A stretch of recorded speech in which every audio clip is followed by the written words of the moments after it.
Selamat malam, selamat pagi waktu Indonesia, selamat malam waktu Amerika atau New Jersey ya. Selamat sore tentunya buat saudara-saudari yang ada di California atau juga mungkin di Colorado. Pada malam hari ini kita kembali dapat bersyukur dan memuji Tuhan atas kesempatan yang indah. Kita akan mempelajari kembali firman Tuhan, pertama-tama melalui bacaan pelajaran sekolah sahabat dan tambahan yang dapat kita pelajari bersama pada malam hari ini. Baik, saudara, untuk memulaikan acara ibadah kita pada saat ini, saya ingin mengundang Ibu Syana Laloan dari Indonesia untuk dapat membuka acara kita pada saat ini. Silakan, Ibu Syana. Mari kita berdoa. Bapa di surga, Bapa yang penuh kasih, Bapa yang begitu pengampun. Kami berterima kasih Tuhan karena kami mempunyai Bapa yang begitu baik.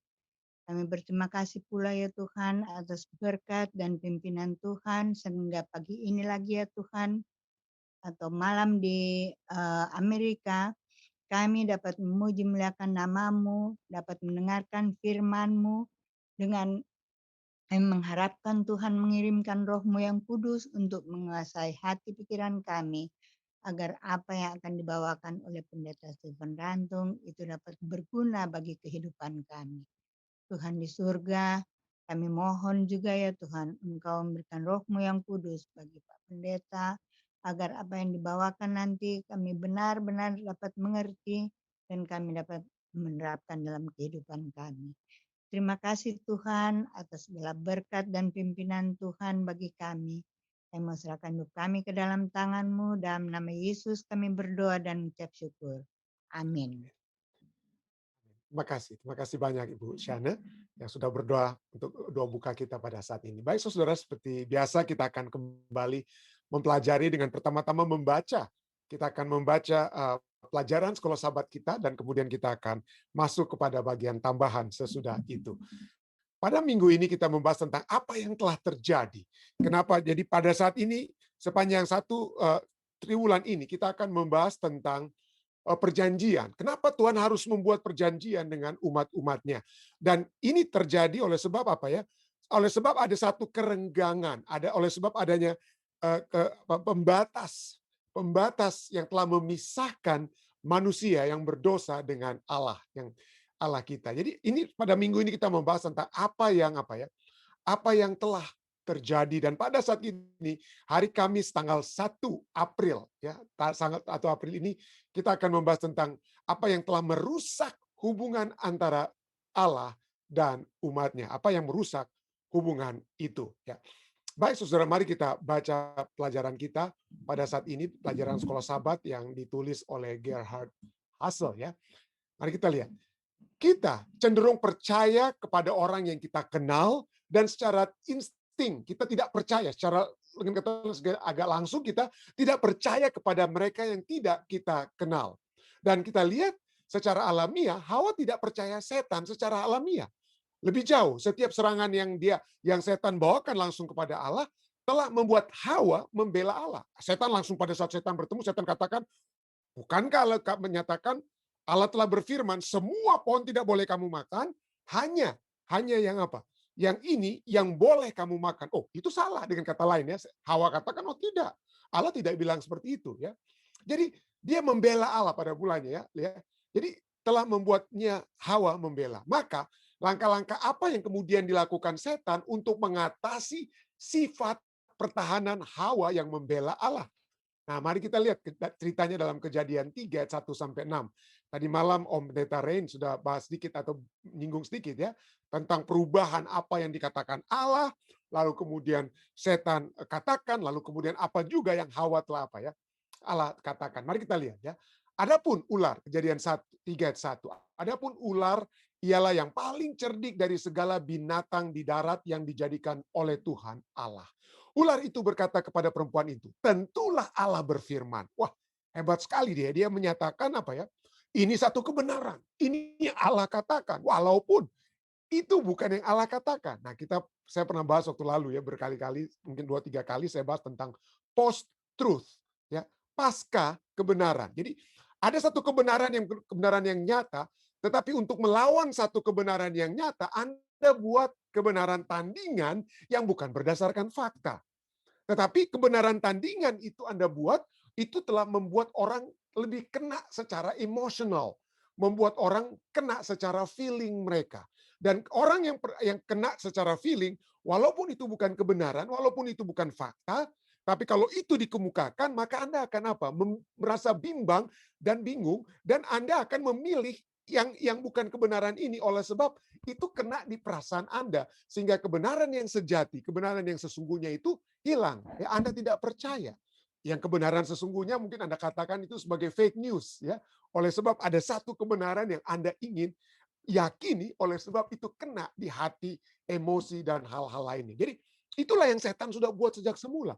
Dia membuat apa? Dia membuat kebenaran tandingan yang sesungguhnya itu bukan kebenaran.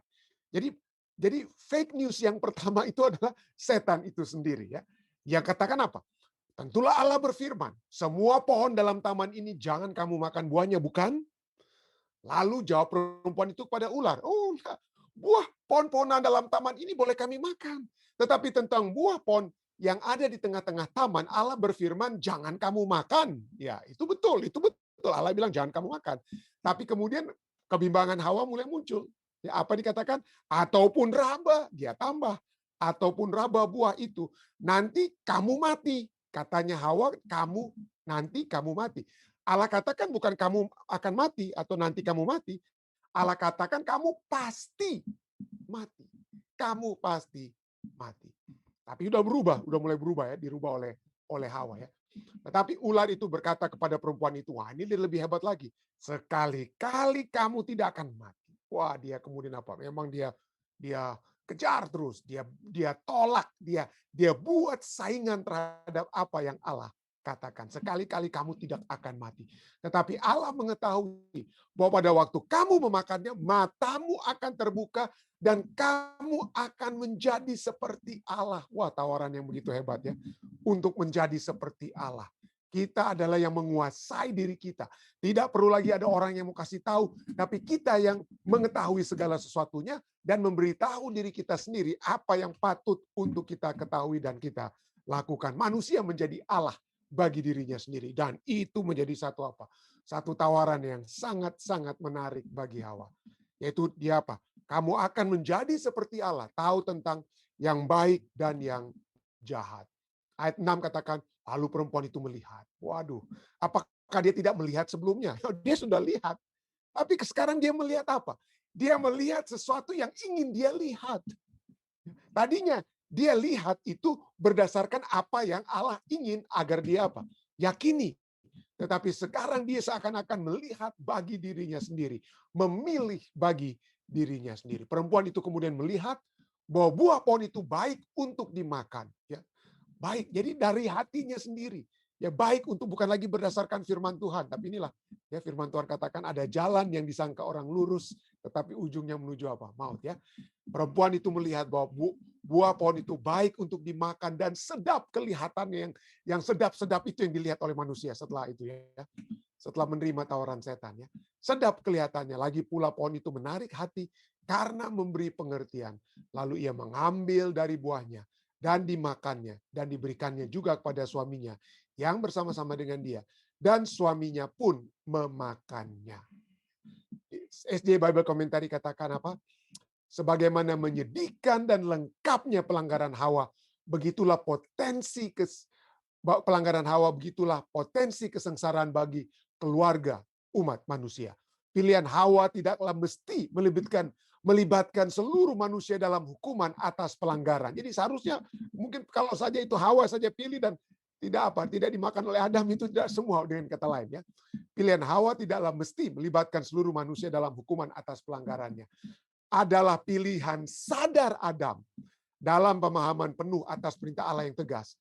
Lebih daripada pilihan Hawa yang membuat dosa dan kematian tidak dapat dihindari oleh umat manusia. Hawa ditipu, tapi sesungguhnya Adam tidak ya. Tetapi Adam memilih. Ya, dia memilih gantinya mengikuti perintah Allah yang tegas, ya, tetapi dia memilih untuk bersama-sama dengan Hawa. Nah, saya tidak bisa berspekulasi. Sebelum di akhir acara ini Anda bertanya ya, apa yang terjadi kalau tawaran Hawa ditolak oleh Adam? Saya tidak bisa berspekulasi untuk sesuatu yang kita tidak bisa ketahui. Jadi saya tidak bisa jawab kalau ada pertanyaan seperti itu ya. Tapi di sini dikatakan apa? pernyataan statement ini katakan tidaklah mesti melibatkan seluruh umat manusia. Jadi mungkin ada satu yang berdosa, satu yang apa? Tidak berdosa, tapi kemudian apa yang terjadi dengan keturunan mereka, ya saya tidak bisa tahu ya. Tapi mari kita lihat apa yang kita ketahui dan dari pelajaran sekolah sahabat kita. Sebagai Allah, hubungan Allah dan manusia itu sekarang rusak. Sekarang terpisah. Itu telah mengubah hubungan terbuka. Tadinya mereka bisa tatap muka dengan muka ya, dengan Allah kepada satu tindakan yang melarikan diri. Gantinya mereka bisa bertatap muka, sekarang mereka harus sembunyi, melarikan diri, menyembunyikan kesalahan pelanggaran. Dan itu telah menjadi penyebab kita semua ya. Pada saat kita bersalah, kita umumnya insting atau reaksi pertama kita apa? Kita menyembunyikan diri kita, melarikan diri dengan ketakutan dari hadiratnya. Ya. Sekali lagi firman Tuhan begitu jelas ya. Allah tidak memberikan kepada kita roh ketakutan, tapi melainkan roh keberanian. Tetapi roh ketakutan itu terjadi oleh sebab manusia yang memilih untuk bersama-sama dengan setan, yang itu roh kegelapan yang dia berikan. Akibat daripada roh kegelapan itu adalah roh ketakutan ya. Jadi pelajaran sahabat kita kemudian katakan keterasingan dan perpisahan menggantikan persekutuan dan persahabatan. Dosa muncul dan semua akibatnya yang buruk mengikuti. Apa saja akibatnya? Nanti kita akan lihat ya. Pelajaran tambahan kita pada malam ini. Pada saat dosa muncul, akibat-akibatnya itu buruk mengikuti ya. Kecuali sesuatu dilakukan, umat manusia sedang menuju kepada kehancuran kekal. Tapi di tengah-tengah tragedi ini, kata-kata pengharapan dan janji apa yang muncul ya? Yang diucapkan oleh Allah. Lihat Kejadian 3:15. Anda katakan, aku akan mengadakan permusuhan antara engkau dan perempuan ini, antara keturunanmu dan keturunannya. Keturunannya akan meremukkan kepalamu, dan engkau akan meremukkan tumitnya. Dan perkataan mengujudkan, pelajaran sahabat kita katakan, perkataan mengujudkan tentang nubuatan pengharapan dari Allah berbicara tentang permusuhan yang ditentukan Allah antara ular dan perempuan itu, antara keturunannya dan keturunan daripada ular ya. Nubuatan ini berakhir dalam kemenangan ya, yang muncul dari perwakilan keturunan benih perempuan yang memberikan serangan mematikan atas kepala setan. Sementara setan hanya sanggup meremukkan tumit daripada Mesias. Dalam keadaan tanpa pertolongan yang tak terkatakan, Adam dan Hawa mendapatkan pengharapan melalui janji kedatangan Mesias. Pengharapan yang akan mengubah keberadaan mereka. Karena pengharapan ini diberikan dan didukung oleh Allah. Janji tentang Mesias dan kemenangan akhir ini, walaupun dinyatakan secara samar-samar saat itu, telah mengangkat kesuraman mereka, di mana dosa telah menyebabkan kesuraman tersebut. Tetapi janji keturunan daripada Hawa, dan itu telah dinanti-nantikan oleh Hawa pada saat dia melahirkan anak-anaknya. Lalu kemudian setiap keturunan umat manusia pada saat itu selalu mengharapkan kedatangan Mesias. Hingga Yusuf dan Maria ya mendapatkan satu kesempatan yang indah pada saat Maria melahirkan Yesus ya, sebagai Mesias. Bacalah Kejadian 3:9. Bacalah Kejadian 3:9 di mana Allah berkata kepada Adam dan Hawa, "Di manakah engkau? Di manakah engkau?" Tentu saja Allah tahu. Allah tahu di mana mereka berada. Tapi kenapa sampai Allah tanya, "Di manakah engkau?" Karena setiap pertanyaan-pertanyaan Allah itu, sesungguhnya itu pertanyaan yang seharusnya ditanyakan oleh kita manusia. Di mana kita saat kita berdosa? Adakah kita lari jauh dari Allah, bersembunyi daripada Allah?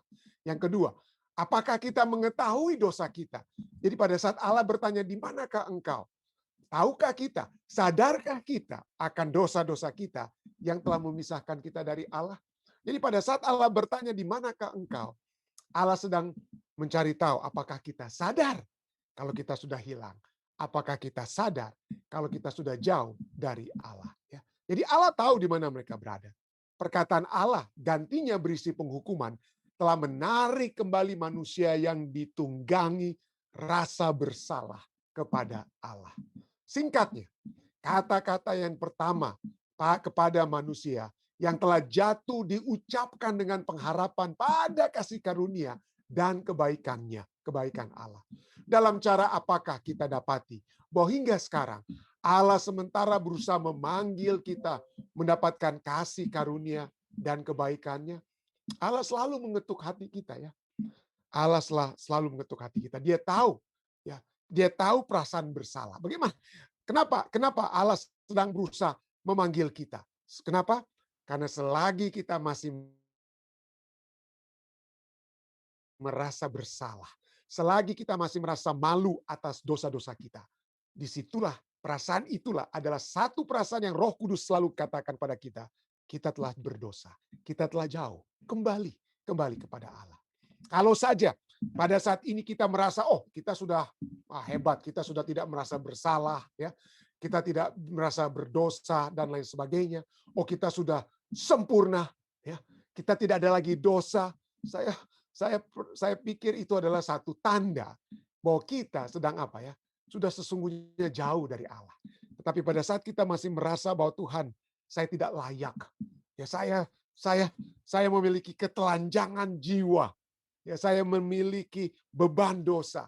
Ya, tolong saya. Pada saat kita selalu berteriak minta tolong, disitulah Tuhan ingin agar kita apa? Kembali berbalik kepadanya. Ya. Jadi ketelanjangan dan perasaan malu itu telah menjadi bagian daripada manusia yang telah berdosa. Ya. Ketelanjangan dan perasaan malu. Nah, saya pernah bahas ini beberapa waktu lalu, kalau tidak salah bulan November ya, pelajaran sekolah sahabat saya sudah sempat singgung tentang ini. Bagaimana ketelanjangan atau telanjang itu sudah ada sebelum dosa sekalipun. Jadi telanjang perasaan atau merasa keadaan telanjang dari manusia itu, ya keadaan tubuh mereka tanpa pakaian, telanjang itu bukan karena mereka apa ya? Karena mereka berdosa, mereka telanjang. Yang ada bedanya itu adalah perasaan di dalam diri mereka tentang ketelanjangan itu yang berbeda. Tetapi ketelanjangan manusia itu sudah ada sebelum mereka berdosa. Kejadian 2 ayat 25 berkata mereka keduanya ya, suami dan istri menjadi satu ya. Mereka menjadi satu. Lalu apa? Allah katakan apa? Mereka keduanya telanjang. Firman Tuhan dalam Kejadian 2:25 katakan apa? Mereka keduanya telanjang, manusia dan istrinya itu, tetapi mereka tidak merasa malu.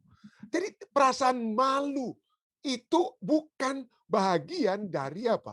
Keadaan yang tidak berdosa.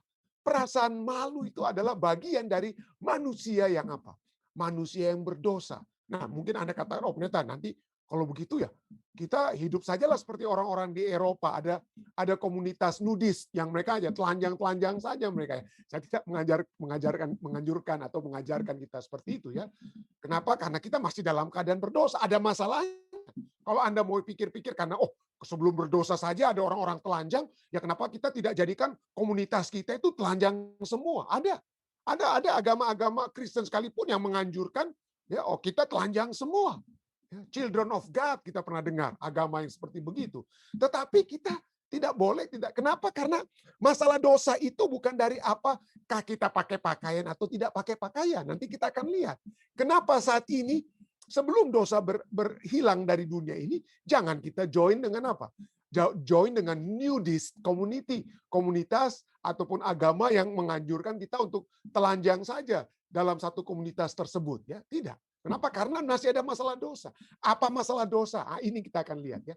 Yang membedakan telanjangnya sebelum berdosa dan sesudah berdosa ini. Kejadian 3 ayat 7 katakan apa? Maka terbukalah mata mereka berdua dan mereka tahu bahwa mereka telanjang, lalu mereka menyemat daun pohon ara dan membuat cawat. Jadi dosa itu pertama-tama sebelum memisahkan manusia dengan Allah, telah memisahkan manusia dengan manusia. Telah memisahkan antara Adam dan apa? Hawa. Antara suami dan apa? Istri. Ya. Jadi dosa itu telah menyebabkan mereka tadinya telanjang. Tapi setelah dosa mereka lihat, ada yang memisahkan mereka. Ketelanjangan itu yang telah memisahkan mereka. Nah, mari kita lihat ya, kenapa mereka menjadi malu? Ya, apa yang menyebabkan mereka harus apa? Saling membuat cawat menutupi apa? Membuat apa? Cawat menyemati daun dari daun pohon ara untuk menutupi ketelanjangan sang pria dan istrinya. antara suami dan istri. Kenapa? Harus mereka menjadi malu. Nah, sejarah para nabi katakan apa ya? Sejarah para nabi jilid 1 halaman 53 katakan, sekarang baru mereka mulai melihat sifat yang sebenarnya daripada dosa. Sebelumnya mereka belum melihat sifat dosa tersebut. Ya. Sebelumnya mereka belum lihat. Mereka masih berada dalam satu keadaan tanpa dosa, keadaan yang boleh dikatakan innocent. Perasaan dosa itu belum apa? Belum ada. Ya. Tapi sekarang setelah dosa, maka mereka mulai melihat sifat yang sebenarnya dari dosa itu. Nah, kalau kita lihat ya, seluruh umat manusia sudah berdosa. Tapi coba kita lihat, ada tingkatan dosa yang sedikit berbeda antara anak kecil dengan orang dewasa. Kenapa saya katakan ini? Coba kita lihat. Bayi yang baru lahir, apa mereka langsung pakai pakaian keluar dari rahim? Tidak ya. Telanjang mereka ya. Telanjang keluar dari rahim ibu, setiap anak ya. Lalu berikutnya, coba kita lihat anak-anak di bawah 1 tahun atau 2 tahun saat mereka bermain. Seringkali anak-anak kecil itu bahkan mereka tidak suka kalau ada apa pakaian ya di bawah 1 tahun, mereka telanjang saja mereka tidak merasa malu. Anak-anak tersebut ya, anak-anak kecil di bawah 1 tahun berapa bulan mereka merangkak, mereka tidak merasa mau, mereka tidak mau mencoba untuk menutupi tubuh mereka, tidak. Mereka tidak suka bahkan pakai pakaian. Ya tidak ada pikiran ngeres, tidak ada pikiran bersalah karena mereka tidak pakai pakaian. Tapi kenapa pada saat semakin bertumbuh ya, semakin mereka mengetahui banyak hal, pikiran yang murni itu kemudian diisi juga, mereka melihat hal-hal yang lain. Akhirnya kita lihat anak-anak kecil yang murni itu, semakin mereka besar, pikirannya dengan kata lain tidak semurni seperti mereka masih kecil. Nah, kenapa? Apa masalahnya? Apakah karena pakaian yang di luar? Tidak ya. Sebelum dosa, kita bisa melihat bahwa kecenderungan jahat itu ada di mana? Ada di luar. Setan yang harus menawarkan kejahatan melalui ular. Dosa, inclination of sin, kecenderungan inclination of evil itu ada di luar. Baru kemudian apa? Masuk ke dalam pikiran Hawa. Demikian juga dengan anak-anak kecil. Ya, anak-anak kecil tersebut semakin mereka dewasa, mereka mulai mendengar orang-orang bicara tentang ini, lalu mereka melihat, wah, ada hal-hal sehingga akhirnya pikiran yang murni itu berubah menjadi pikiran yang apa? Yang ngeres, orang bilang, nggak tahu apa ya, yang berdosa, pikiran angan-angan yang nggak benar, angan-angan yang tidak itu mulai apa? Mulai masuk. Sehingga pandangan mata kemurnian itu mulai berganti dengan pandangan nafsu. Ya, menjadi pandangan nafsu. Jadi sebelum dosa, kecenderungan dosa jahat itu ada di luar. Tapi setelah mereka makan buah itu, apa yang terjadi setelah dosa? Kecenderungan jahat itu ada di dalam. Jadi mereka langsung melihat apa? Mereka langsung melihat segala sesuatu itu dari pandangan yang bukan di luar, tetapi dari pandangan di dalam. Sekarang hal-hal yang baik dan jahat itu ada di dalam pikiran mereka. Ya, ada dalam pikiran mereka. Nah, kenapa saya katakan ini? Karena kita lihat dari dunia apa ya, psikologi saja. Ada satu artikel yang cukup menarik ya. Psychology of Nakedness, satu dari Wired ya, magazine ini. Tapi the psychology of nakedness. Intinya dikatakan bahwa human mind, pikiran manusia itu melihat banyak pikiran-pikiran lainnya. Jadi kenapa saya harus kenapa saya harus pakai pakaian pada saat saya berbicara di live streaming? Karena saya apa ya? Saya menjaga pikiran Anda dan pikiran saya. Mungkin bagi saya tidak, artinya begini. Kenapa saya harus pakai jas atau pakai pakaian saat saya di live stream? Karena saya menjaga pikiran-pikiran Anda. Pada saat saya sendirian di kamar mandi, pada saat saya mandi sendirian, ya, saat saya mandi sendirian, saya kunci pintu kamar mandi, saya kunci pintu gorden mandi, dan tidak ada yang mau melihat saya bisa telanjang, tidak perlu saya pikirkan pikiran Anda semua, bukan? Kalau saya mandi sendirian, ya. Kenapa? Karena tidak ada yang melihat. Kita berpakaian menurut artikel ini karena kita menjaga pikiran orang lain. Supaya jangan pikiran mereka itu terbang kemana-mana kalau saya berbicara di live stream ini, mengadakan acara ibadah tanpa pakaian. Seperti saya di kamar mandi. Itu supaya menjaga pikiran Anda sesungguhnya, dengan kata lain ya. Jadi pikiran-pikiran manusia di dalam diri manusia itulah yang telah membuat apa ya, bagi saya kalau saya ya istilahnya di kamar mandi, saya telanjang sendirian nggak ada apa, nggak ada masalah ya. Tapi kenapa? Nah, coba dikatakan ya, dari artikel yang cukup menarik ini dilihat. Ya, coba Anda lihat. Ini muka daripada Aaron, ya. Apa kira-kira pikiran Anda pada saat Anda melihat muka daripada Aaron ini? Wah, nggak ada masalah. Udah, Aaron itu yang laki-laki, yang gagah, ya ada kumis sedikit, rambut yang banyak dan lain sebagainya. Anda pikirannya lurus-lurus saja. Kalau Anda hanya melihat Aaron face ini atau muka daripada Aaron. Tetapi begitu ditampilkan bagian tubuh lainnya, wah, langsung pikiran kita langsung berubah. Waduh, ya ada unsur-unsur lainnya yang kita bisa lihat dari tubuh Aaron ini. Ya, ini dari laki-laki, apalagi oleh karena ya saya tidak tampilkan contoh lainnya yang ditampilkan dalam majalah ini ya, wajah seorang wanita dan tubuh sedikit yang ditunjukkan dari wanita tersebut. Anda akan langsung apa? Waduh, pikiran kita langsung melanglang buana. Ya, begitu ada satu bagian tubuh yang apa? Keluar. Nah, itulah sebabnya ini semua terjadi oleh sebab apa? Dosa yang tadinya di luar, buah itu buah pengetahuan baik dan jahat, buah itu ada bagian dari pohon. Tetapi setelah buah pengetahuan baik dan jahat itu masuk ke dalam diri kita, yang baik dan jahat itu ada dalam diri kita. Kita bisa melihat seseorang itu dari pandangan yang baik, kalau kita hanya lihat mukanya, tapi begitu bagian tubuhnya lainnya muncul, yang tidak baiknya juga langsung bisa masuk dalam apa? Bisa masuk dalam pikiran kita. Bisa masuk dalam pikiran kita. Itulah sebabnya Roma 7 ayat 23 katakan apa? Rasul Paulus dalam pergumulannya, dia ingin mengikuti kehendak yang baik dalam dirinya ya. Yang ada, kita bisa melihat hal yang baik. Tapi pada saat yang bersamaan, Rasul Paulus katakan apa dalam Roma 7 ayat 23?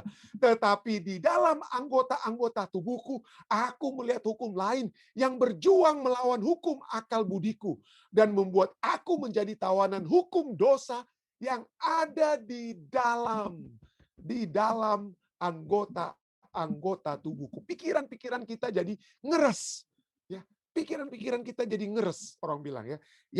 Yang melanglang buana pada saat kita melihat sesuatu. Itulah sebabnya kita harus apa? Menutupi ketelanjangan kita. Yang sesungguhnya itu kalau tidak ada dosa itu tidak ada. Tidak perlu lagi ya. Tidak perlu hal tersebut ya. Itulah sebabnya 1 Yohanes 1 ayat 8 sampai 9 katakan ya. Kita itu sudah menjadi bagian dalam tubuh kita ya. Jika kita berkata bahwa kita tidak berdosa, maka kita menipu diri kita sendiri dan kebenaran tidak ada di dalam kita. Jadi di dalam kita itu ada kebenaran, pada saat yang bersamaan di dalam kita itu juga ada apa? Dosa. Tapi puji Tuhan, jika kita mengakui dosa kita, jika kita mengakui dosa kita, maka Ia adalah setia dan adil sehingga Ia akan mengampuni segala dosa kita dan menyucikan kita dari segala kejahatan. Dari segala kejahatan. Menyucikan kita dari segala kejahatan. Dosa telah menyebabkan ketelanjangan jiwa. Sejarah para nabi katakan apa? Udara yang dulunya bersuhu sejuk, sama di mana-mana. Kasih dan damai yang selama ini mereka nikmati, sekarang telah lenyap. Dan sebagai gantinya mereka dipenuhi, masuk ke dalam. Dipenuhi oleh perasaan berdosa. Satu kegentaran dalam menghadapi hari depan, satu ketelanjangan jiwa. Jubah cahaya yang menyelubungi mereka sekarang telah hilang. Dan sebagai penggantinya, mereka berusaha membuat satu alat penutup bagi diri mereka. Oleh karena dalam keadaan telanjang, mereka tidak dapat memandang mata Allah dan malaikat-malaikat suci. Ya. Jadi kita selalu berusaha ya menutupi sesuatu. Kita menutupi. Daud pada saat dia berdosa, dia mencoba untuk menutupi. Itu adalah bagian dari apa? Manusia sejak dari Adam dan Hawa dan saudara dan saya. Saat kita berlanggar, saat kita bersalah, kita apa? Menutupi. Kita mencoba untuk menutupi, tapi jangan kita tutupi. Firman Tuhan dalam 1 Yohanes 1 ayat 9 katakan, bukan kita tutupi, kita akui. Kita akui kepada Allah. Dia akan ampuni kita dan menyucikan kita. Jangan lari, jangan lari. Jangan mengisi rasa berdosa tersebut dengan apa? Dengan lebih lari dari Tuhan, tapi datang kepada Tuhan. Kenapa? Kalau kita lari dari Tuhan, kita tidak membawa apa? Kita tidak membawa apa ya? Kita tidak membawa satu apa? Keadaan yang sebenarnya, keadaan yang sempurna. Yang kita usahakan untuk tutupi kesalahan dan dosa kita, itu tidak membawakan kedamaian yang sejati, itu tidak membawakan ketenangan jiwa yang sesungguhnya. yang kita lakukan untuk menutupi ketelanjangan kita, sesungguhnya akan membuat kita lebih dan lebih telanjang. Yang harus kita lakukan, seperti 1 Yohanes 1 ayat 9 katakan apa? Akui dosa, datang kepada Tuhan. Tuhan yang telah buat pakaian yang lebih sempurna dari pakaian kita ya. Pada saat mata mereka terbuka, Kejadian 37 katakan, mereka menyemat daun pohon ara dan membuat apa? Cawat. Jadi pada saat itu dikatakan firman Tuhan katakan hari sejuk, hari dingin. Tapi di hari dingin mereka bukan hanya membutuhkan pakaian yang untuk menutupi ketelanjangan jiwa, tapi ketelanjangan tubuh juga. Tapi hari dingin Anda tidak cukup. Saat ini masih musim dingin, hari ini di New Jersey cukup dingin ya. Tidak cukup kalau Anda cuma pakai jaket daun. Nggak akan pernah bisa. Anda harus membuat pakaian yang lebih kuat menutupi kedinginan dosa tersebut, atau kedinginan cuaca dengan apa? Dengan pakaian yang lebih bagus daripada daun. Kejadian 31 pakaian yang lebih bagus itu Tuhan yang sudah buat. Dan Tuhan Allah membuat pakaian dari kulit binatang untuk manusia dan untuk istrinya itu. Lalu mengenakan kepada mereka. Untuk menutupi dosa kita, tidak ada yang dapat kita lakukan. Kita mencoba dengan segala usaha-usaha kita, itu tidak akan menutupi kedinginan dosa tersebut. Tapi hanya oleh apa yang Allah buat, kulit binatang yang Allah buat, maka itu yang akan memberikan menutupi ketelanjangan yang sesungguhnya, memberikan kenyamanan, memberikan kehangatan yang sesungguhnya. Jangan pernah lari, jangan pernah lari ya. Jangan pernah lari dari terang. Yohanes 3 ayat 19 sampai 21 katakan apa? Dan inilah hukuman itu. Terang telah datang ke dalam dunia. Tetapi manusia lebih menyukai kegelapan, lebih suka lari. Lebih suka lari daripada pergi kepada terang. Lebih menyukai kegelapan daripada terang. Sebab perbuatan-perbuatan mereka jahat. Ayat 20. Sebab barang siapa berbuat jahat, ia membenci terang. Dan tidak datang kepada terang itu. Supaya perbuatan-perbuatan yang jahat itu tidak nampak. Suka lari bersembunyi. Kalau kita bersembunyi, kita tidak bersembunyi di tengah-tengah terang. Ya, kita bersembunyi di tempat yang gelap. Yang tersembunyi tidak diketahui. Karena supaya perbuatan-perbuatan jahat itu tidak tampak. Tapi ayat 21 katakan apa? Tetapi barang siapa melakukan yang benar, ia datang kepada terang, supaya menjadi nyata bahwa perbuatan-perbuatannya dilakukan dalam Allah. Dengan kata lain, diakui semua itu. Dia nyatakan kepada Allah. Allah mengetahui tentu saja, walaupun dia tidak akui. Allah tahu perbuatan kita, tapi pada saat kita mengakui, disitulah Allah mengetahui bahwa kita menyadari kesalahan kita, berbalik kepadanya. Jangan pernah kita lari dari terang. Biarlah dosa yang sudah memisahkan kita dari Allah. Dosa tersebut yang membuat kita bersalah, merasa malu, merasa berdosa, dihilangkan pada saat kita datang dan mengakui dosa kita kepada Allah. Kiranya tambahan ini dapat menjadi satu kekuatan kepada kita semua untuk tidak pernah segan-segan untuk kembali dan lari kembali kepada Allah. Saya bawa ini dalam nama Yesus. Amin. Baik saudara sekalian, jika ada tambahan-tambahan ataupun pertanyaan-pertanyaan yang dapat diberikan, yang jika saya dapat bagikan tentunya dapat saya apa. Jika tidak tentunya ada banyak hamba-hamba Tuhan di sini yang sudah bergabung yang dapat memberikan jawaban terhadap pertanyaan kita. Baik, ada kira-kira dari live stream? Ada pertanyaan ataupun tambahan? Jika belum ada, mungkin dari Zoom lu, jika dari Zoom belum ada, mungkin dari live stream. Jika ada, Dek, silakan.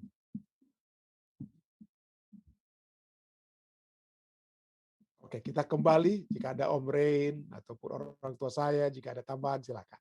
Atau Bapak Siregar, jika ada pertanyaan, silakan. Jika tidak ada, silakan Om Rain ya. Cuma mau katakan sudah sangat jelas, pendeta. Amin. Jelas. Terima kasih. Oke, terima kasih. Baik. Jika tidak ada lagi, kita tentunya dapat masuk ke bagian kedua, yaitu bagian doa kita pada saat ini. Mungkin ada hal-hal yang akan kita doakan. Ya.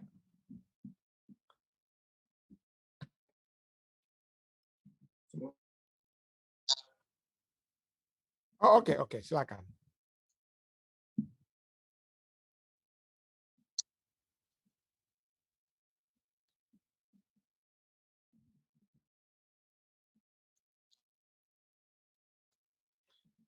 Ya, jadi dengan kata lain selalu Tuhan meminta selalu bertanya ya. Jadi hal-hal yang aneh ya, sepertinya seakan-akan seperti Tuhan bertanya kepada Adam dan Hawa, "Di mana engkau berada?"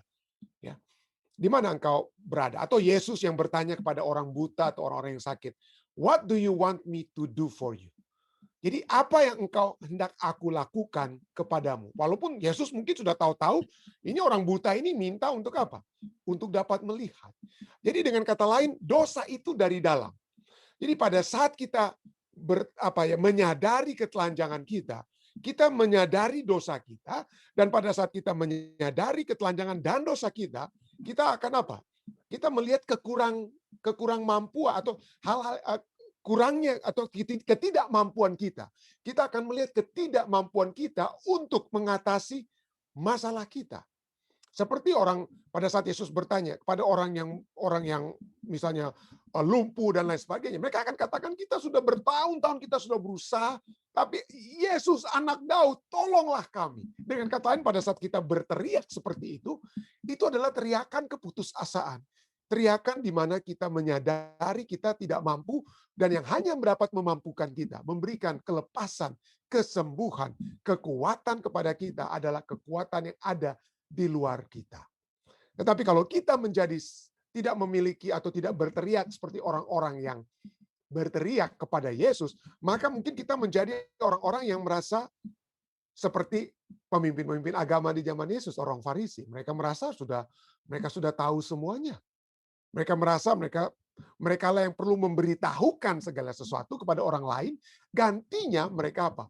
Belajar dari Yesus, belajar untuk diisi daripada mereka melihat ketelanjangan mereka, ya, mereka melihat ketelanjangan orang lain. Mereka melihat hal-hal yang mereka pikir mereka dapat berikan kepada orang lain, gantinya kasih karunia Allah yang dapat diberikan kepada mereka. Jadi hal ini mengajarkan kepada kita kerendahan hati. Tidak heran firman Tuhan katakan apa? Berbahagialah orang yang apa? Yang miskin di hadapan Allah. Ya. Miskin dalam hal apa? Miskin dalam hal rohani pertama-tama. Kita apa? Seperti apa? Kalau tidak ada yang dapat Tuhan berikan kepada kita, maka kita akan mati kelaparan. Ya. Kalau tidak ada yang memiliki kemurahan kepada kita, maka kita akan mati kelaparan. Itulah sebabnya pada saat Yesus berkata, berbahagialah orang yang miskin di hadapan Allah. Berbahagialah orang yang berduka cita atas dosa. Itu bukan hanya inti daripada kata berduka cita, berbahagialah orang berduka cita. Seperti khotbah saya ya, tentang berapa waktu yang lalu di dalam Sri. Kehidupan yang berkenan di hadapan Tuhan adalah kita berduka cita atas dosa-dosa kita berduka cita atas dosa-dosa yang kita lihat di sekeliling kita. Dan pada saat kita berduka cita tersebut, maka dikatakan kita akan dihiburkan atau kita akan dikuatkan. Tapi sayang sekali, banyak orang yang merasa kaya, banyak orang yang merasa tidak perlu dihiburkan, ya, karena mereka merasa sudah cukup, sudah lengkap, sudah sempurna. Janganlah itu menjadi bagian kita. Ya, ini mungkin dapat saya tambahkan. Kalau ada mungkin Om Rain atau orang tua saya ingin membantu saya untuk menjawab pertanyaan dari Ibu Pendeta tadi, silakan. Ya, silakan Om Rain. Tidak ada jawaban tadi sudah bagus, Pendeta Stephen. Cuma kita lihat kan Adam dan Hawa itu ciptaan Tuhan. Jadi Tuhan memang sangat sedih. Ya, waktu di zaman Nuh juga Tuhan sampai pilu hati melihat kejahatan manusia. Tentu Tuhan sedih. Bayangkan saja kalau kita ciptakan sesuatu lalu ada orang lain yang merusakkan. Kira-kira bagaimana perasaan kita? Cuma dengan adanya kesedihan Tuhan itu menyatakan kasih Tuhan kepada Adam dan Hawa walaupun mereka sudah berdosa. Dan demikian kita tahu bahwa Tuhan itu mau supaya kita semua selamat. Terima kasih. Terima kasih. Baik, ada lagi mungkin dari Ketua Tilaar, Ketua Lalaki, Ketua Ridwan? Jika ada tambahan. Bapak Tombeng, ada kira-kira? Ya, jika tidak ada, mari jika tidak ada lagi dari live stream deh pertanyaan atau tambahan, mari kita masuk bagian yang kedua yaitu doa kita ya. Kita tentu saja bersyukur kepada Tuhan karena hari ini kalau tidak salah Angel Luis Marrero berulang tahun ya. Jadi selamat ulang tahun kepada Angel. Selamat ulang tahun. Tolong disampaikan Saudari Evi kepada Angel ya, yang berulang tahun pada saat ini. Ya. Terima kasih. Ada lagi saudara lainnya hal-hal yang dapat kita doakan. Selain tentunya kita akan terus berdoa. Ya, saya mengundang kita semua mendoakan terus Ketua Ridwan Lingga ya, yang besok akan menghadapi ujian ya. Kita terus bawakan ini dalam doa ya bersama-sama. Ada saudara lainnya hal yang dapat kita doakan? Silakan.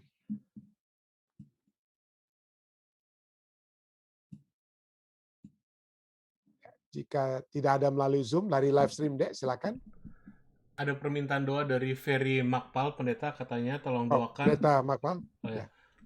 Doakan KKRNet, tim sekretaris Uni Conference Indonesia Timur yang lagi berlangsung, dan besok Jumat malam adalah penutupan, jadi doakan jiwa-jiwa yang siap untuk dibaptis. Oke. Lalu ini. Lalu dari Ibu Erna Kawan, kata terima kasih doanya, anaknya Dias dan keluarga sudah sampai di Indonesia dengan selamat. Oke. Lalu ada permintaan doa dari Evi Laluan, katanya tolong doakan kami anak cucu sampai Maranatha, dan juga ada permintaan doa dari silent request dari Ibu Ika Lintang, keluarga laki senior, dan juga keluarga Evi Angelo. Baik. Ini Ibu Evi Laluan bagaimana dengan Ibu Shana? Ada hubungan? Ya. Tapi seperti profile picture-nya beda, pendeta. Oh, bukan. Nggak, maksudnya ada hubungan keluarga dengan Ibu Shana Laluan. Iya, Pak Pendeta. Ada hubungan keluarga ya? Iya, tante dekat kok, masih dekat Pak Pendeta. Amin. Ya. Kita doakan. Terima kasih sudah bergabung bersama-sama dengan kami. Baik. Oke. Ya, baik. Jika tidak ada, mari kita bersatu dalam doa. Bapa yang penuh kasih dalam takhta kerajaan surga. Terima kasih Tuhan karena pada malam hari ini waktu Amerika, pagi hari waktu Indonesia, sore hari waktu California, dan tengah malam waktu Eropa kami dapat datang kembali berbakti kepadamu Tuhan. Kami merasakan bagaimana penyertaan Tuhan melalui firman-Mu itu telah menjadi kekuatan kepada kami semua.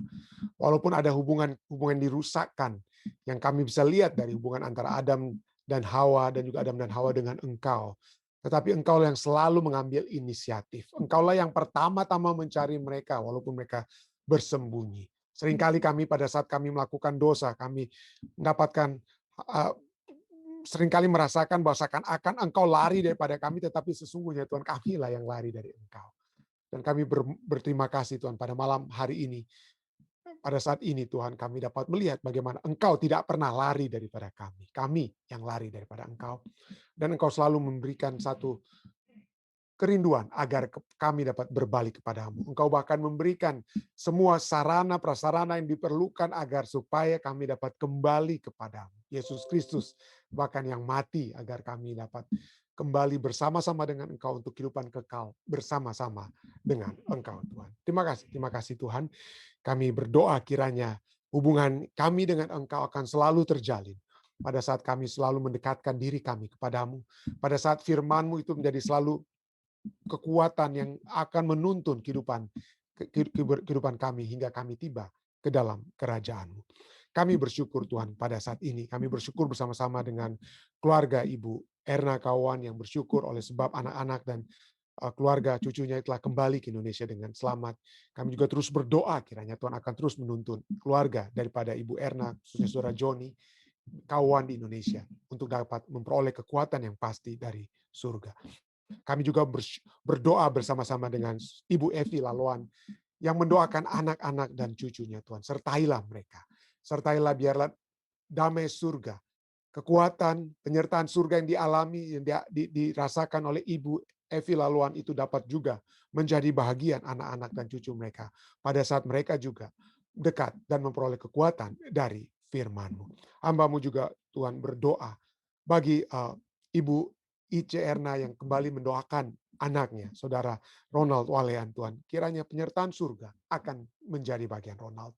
Kesembuhan dan kekuatan rohani akan menemani kekuatan jasmani daripada Saudara Ronald. Kami berdoa baginya Tuhan. Kami juga terus berdoa bagi saudara-saudara kami lainnya dalam keadaan sakit pada saat ini, seperti Saudara Alden Sihotang, Johan Tambun, Saudari Christine Rotin Sulu, Daniel Sitanggang, dan juga saudara kami lain yang mungkin hamba tidak sempat sebutkan satu demi satu. Kami juga berdoa bagi saudari-saudari yang kami kasih.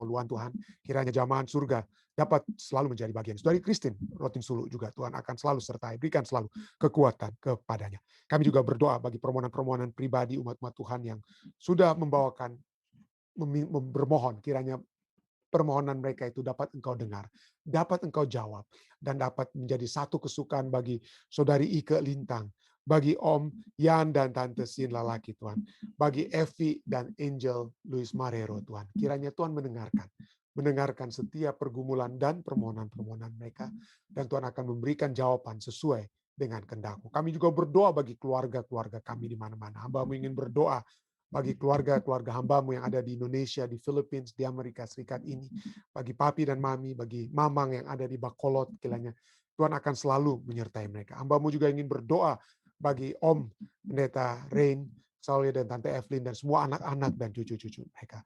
Hamba-Mu berdoa kiranya Tuhan penyertaan surga akan selalu menjadi bagian mereka. Hamba-Mu ingin berdoa, bawakan doa dari Pendeta Ferry Makpal tentang KKR Net dari Indonesia kawasan timur Tuhan.